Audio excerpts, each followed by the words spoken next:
नमस्कार दोस्तों। आज हम बात करने वाले हैं पारादीप फॉस्फेट्स लिमिटेड के सितंबर 2025 क्वार्टर के रिजल्ट्स की, जो फर्टिलाइजर मैन्युफैक्चरिंग इंडस्ट्री में एक मेजर प्लेयर है, specially DAP and NPK fertilisers के प्रोडक्शन में। एग्रीकल्चर सेक्टर आमतौर पर मॉनसून और कमोडिटी प्राइसेस के हिसाब से फ्लक्चुएट करता है, लेकिन इस क्वार्टर पीपीएल का फाइनेंशियल परफॉर्मेंस स्टेबल से बेटर साइड में रहा है। टोटल इनकम सितंबर 2025 क्वार्टर में 6,913.91 करोड़ रिकॉर्ड हुआ, जो पिछले क्वार्टर जून 2025 के 4,537.55 करोड़ से काफी स्ट्रॉन्ग जंप दिखता है।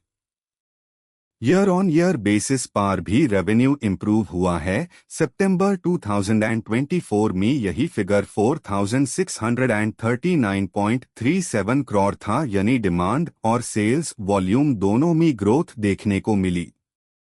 एक्सपेंसेस भी बढ़े हैं। इस बार टोटल एक्सपेंसेस 6,445.39 करोड़ तक पहुंच गए, जो पिछले क्वार्टर के 4,113.17 करोड़ से काफी ज्यादा है, मेनली रॉ मटेरियल और ट्रेडिंग स्टॉक प्रोक्योरमेंट कॉस्ट्स के कारण। फर्टिलाइजर इंडस्ट्री में इंटरनेशनल इनपुट प्राइसेस काफी इम्पैक्ट डालते हैं और पीपीएल ने इस क्वार्टर में थोड़ा मार्जिन प्रेशर फेस किया है।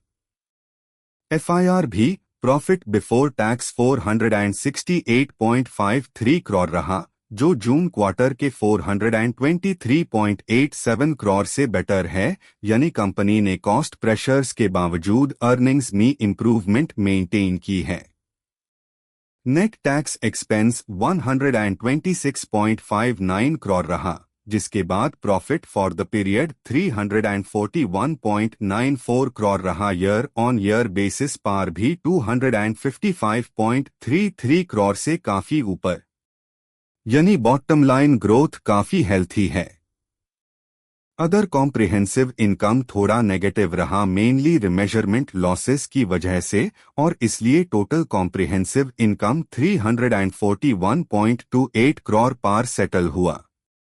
कंपनी के शेयर होल्डर्स के लिए ईपीएस भी सुधार कर 3.30 हो गया, जबकि जून क्वार्टर में ये 3.05 था और पिछले साल सेम क्वार्टर में 2.46 था, meaning earnings momentum positively move कर रही है।